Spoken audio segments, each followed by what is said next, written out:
para repoblar la tierra, de la cual el diluvio había barrido toda corrupción moral, Dios había preservado una sola familia, la casa de Noé, a quien había manifestado: a ti he visto justo delante de mí en esta generación. Génesis 7, verso 1. Sin embargo, entre los tres hijos de Noé pronto se desarrolló la misma gran distinción que se había visto en el mundo antediluviano. En Sem, Cam y Jafet, quienes serían los fundadores del linaje humano, se pudo prever el carácter de sus descendientes. Hablando por inspiración divina, Noé predijo la historia de las tres grandes razas que habrían de proceder de estos padres de la humanidad. Al hablar de los descendientes de Cam, refiriéndose al hijo más que al padre, manifestó Noé: maldito sea Canaán, siervo de siervos será a sus hermanos. Génesis 9, verso 25. El monstruoso crimen de Cam demostró que hacía mucho que la reverencia filial había desaparecido de su alma, y reveló la impiedad y la vileza de su carácter. Estas perversas características se perpetuaron en Canaán y su descendencia, cuya continua culpabilidad atrajo sobre ellos el juicio de Dios. En cambio, la reverencia manifestada por Sem y Jafet hacia su padre y hacia los estatutos divinos, prometía un futuro más brillante a sus descendientes. Acerca de estos hijos fue declarado: bendiga Jehová, mi Dios, a Sem y sea Canaán su siervo. Engrandezca Dios a Jafet, que habite en las tiendas de Sem y sea Canaán su siervo. Génesis 9, verso 26 y 27. El linaje de Sem iba a ser el del pueblo escogido, del pacto de Dios, del Redentor prometido. Jehová fue el Dios de Sem. De él descenderían Abraham y el pueblo de Israel, por medio del cual habría de venir Cristo. Bienaventurado el pueblo cuyo Dios es Jehová. Salmo 144, verso 15. Y Jafet habite en las tiendas de Sem. Los descendientes de Jafet habían de disfrutar muy especialmente de las bendiciones del Evangelio. La descendencia de Canaán bajó hasta las formas más degradantes del paganismo. A pesar de que la maldición profética los había condenado a la esclavitud, la condena fue aplazada durante siglos. Dios sobrellevó su impiedad y corrupción hasta que traspasaron los límites de la paciencia divina. Entonces fueron desposeídos, y llegaron a ser esclavos de los descendientes de Sem y de Jafet. La profecía de Noé no fue una denuncia arbitraria y airada ni una declaración de favoritismo. No fijó el carácter y el destino de sus hijos. Pero reveló cuál sería el resultado de la conducta que habían escogido individualmente, y el carácter que habían desarrollado. Fue una expresión del propósito de Dios hacia ellos y hacia su linaje, en vista de su propio carácter y conducta. Generalmente, los niños heredan la disposición y las tendencias de sus padres, e imitan su ejemplo. De manera que los pecados de los padres son cometidos por los hijos de generación en generación. Así la vileza y la irreverencia de Cam se reprodujeron en su posteridad y le acarrearon maldición durante muchas generaciones. Un pecador destruye mucho bien. Eclesiastés 9, verso 18. Por otro lado, cuán ricamente fue premiado el respeto de Sem hacia su padre. Y qué ilustre serie de hombres santos se ve en su posteridad. Conoce Jehová los días de los íntegros y, su descendencia es para bendición. Conoce, pues, que Jehová, tu Dios, es Dios, Dios fiel, que guarda el pacto y la misericordia a los que le aman y guardan sus mandamientos, hasta por 1000 generaciones. Salmos 37, verso 18 y 26. Deuteronomio 7, verso 9. Durante algún tiempo, los descendientes de Noé continuaron habitando en las montañas donde el arca se había detenido. A medida que se multiplicaron, la apostasía no tardó en causar división entre ellos. Los que deseaban olvidar a su Creador y desechar las restricciones de su ley, tenían por constante molestia las enseñanzas y el ejemplo de sus piadosos compañeros. Y después de un tiempo decidieron separarse de los que adoraban a Dios. Para lograr su fin, emigraron a la llanura de Sinar, que estaba a orillas del río Éufrates. Les atraían la hermosa ubicación y la fertilidad del terreno, y en ese lugar decidieron establecerse. Decidieron construir allí una ciudad, y en ella una torre de tan estupenda altura que fuera la maravilla del mundo. Estas empresas fueron ideadas para impedir que la gente se esparciera en colonias. Dios había mandado a los hombres que se diseminaran por toda la tierra, que la poblaran y que se enseñorearan de ella. Pero estos constructores de la Torre de Babel decidieron mantener su comunidad unida en un solo cuerpo, y fundar una monarquía que a su tiempo abarcara toda la tierra. Así su ciudad se convertiría en la metrópoli de un imperio universal. Su gloria demandaría la admiración y el homenaje del mundo, y haría célebres a sus fundadores. La magnífica torre, que debía alcanzar hasta los cielos, estaba destinada a ser algo así como un monumento del poder y sabiduría de sus constructores, para perpetuar su fama hasta las últimas generaciones. Los moradores de la llanura de Sinar no creyeron en el pacto de Dios que prometía no traer otro diluvio sobre la tierra. Muchos de ellos negaban la existencia de Dios, y atribuían el diluvio a la acción de causas naturales.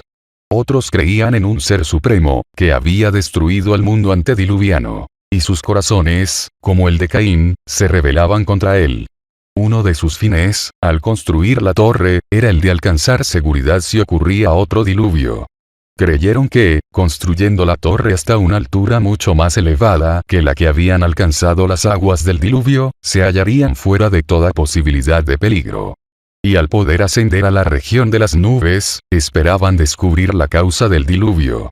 Toda la empresa tenía por objeto exaltar aún más el orgullo de quienes la proyectaron, apartar de Dios las mentes de las generaciones futuras, y llevarlas a la idolatría. Adelantada la construcción de la torre, parte de ella fue habitada por los edificadores. Otras secciones, magníficamente amuebladas y adornadas, las destinaron a sus ídolos. El pueblo se regocijaba en su éxito, loaba a dioses de oro y plata, y se obstinaba contra el soberano del cielo y la tierra. De repente, la obra que había estado avanzando tan prósperamente fue interrumpida. Fueron enviados ángeles para anular los propósitos de los edificadores.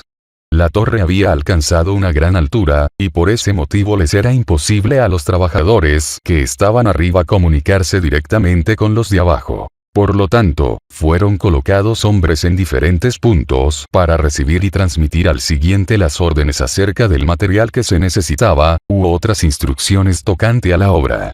Al pasar los mensajes de uno a otro, el lenguaje se les confundía de modo que pedían un material que no se necesitaba, y las instrucciones dadas eran a menudo contrarias a las recibidas. Esto produjo confusión y consternación. Toda la obra se detuvo. No había armonía ni cooperación. Los edificadores no podían explicarse aquellas extrañas equivocaciones entre ellos, y en su ira y desengaño se dirigían reproches unos a otros. Su unión terminó en lucha y en derramamiento de sangre. Como prueba del desagrado de Dios, cayeron rayos del cielo que destruyeron la parte superior de la torre y la derribaron. Se hizo sentir a los hombres que hay un Dios que reina en los cielos. Hasta esa época, todos los hombres habían hablado el mismo idioma. Ahora los que podían entenderse se reunieron en grupos y unos tomaron un camino, y otros otro. Así los esparció Jehová desde allí sobre la faz de toda la tierra. Génesis 11. Verso 8. Esta dispersión obligó a los hombres a poblar la tierra, y el propósito de Dios se alcanzó por el medio empleado por ellos para evitarlo. Pero a costa de cuánta pérdida para los que se habían levantado contra Dios. Era el propósito del Creador que a medida que los hombres fueran a fundar naciones en distintas partes de la tierra, llevarán consigo el conocimiento de su voluntad, y que la luz de la verdad alumbrará a las generaciones futuras. Noé, el fiel predicador de la justicia, vivió 350 años después del diluvio, Sem vivió 500 años, y sus descendientes tuvieron así oportunidad de conocer los requerimientos de Dios y la historia de su trato con sus padres. Pero no quisieron escuchar estas verdades desagradables. No querían retener a Dios en su conocimiento, y en gran medida la confusión de lenguas les impidió comunicarse con quienes podrían haberles ilustrado. Los constructores de la Torre de Babel manifestaron un espíritu de murmuración contra Dios. En vez de recordar con gratitud su misericordia hacia Adán, y su bondadoso pacto con Noé, se quejaron de su severidad al expulsar a la primera pareja del Edén y al destruir al mundo mediante un diluvio. Pero mientras murmuraban contra Dios calificándolo de arbitrario y severo, estaban aceptando la soberanía del más cruel de los tiranos. Satanás trató de acarrear menosprecio sobre las ofrendas expiatorias que prefiguraban la muerte de Cristo. Y a medida que la mente de los hombres iba entenebreciéndose con la idolatría, los indujo a falsificar estas ofrendas, y a sacrificar sus propios hijos sobre los altares de sus dioses. A medida que los hombres se alejaban de Dios, los atributos divinos, la justicia, la pureza y el amor, fueron reemplazados por la opresión, la violencia y la brutalidad. Los hombres de Babel habían decidido establecer un gobierno independiente de Dios. Sin embargo, había algunos entre ellos que temían al Señor, pero que habían sido engañados por las pretensiones de los impíos, y enredados por sus ardides. Por amor a estos el Señor retardó sus juicios, y dio tiempo a los seres humanos para que revelaran su carácter verdadero. A medida que esto se cumplía, los hijos de Dios trabajaban por hacerles cambiar su propósito. Pero los hombres estaban completamente unidos en su atrevida empresa contra el cielo. Si no hubieran sido reprimidos, habrían desmoralizado al mundo cuando todavía era joven. Su confederación se fundó en la rebelión. Era un reino que se establecía para el ensalzamiento propio, en el cual Dios no iba a tener soberanía ni honor. Si se hubiera permitido esta confederación, un formidable poder habría procurado desterrar la justicia, la paz, la felicidad y la seguridad de este mundo. En lugar del estatuto divino que es santo, y justo, y bueno. Romanos 7, verso 12, los hombres estaban tratando de establecer leyes que satisficieran su propio corazón cruel y egoísta. Los que temían al Señor le imploraron que intercediese.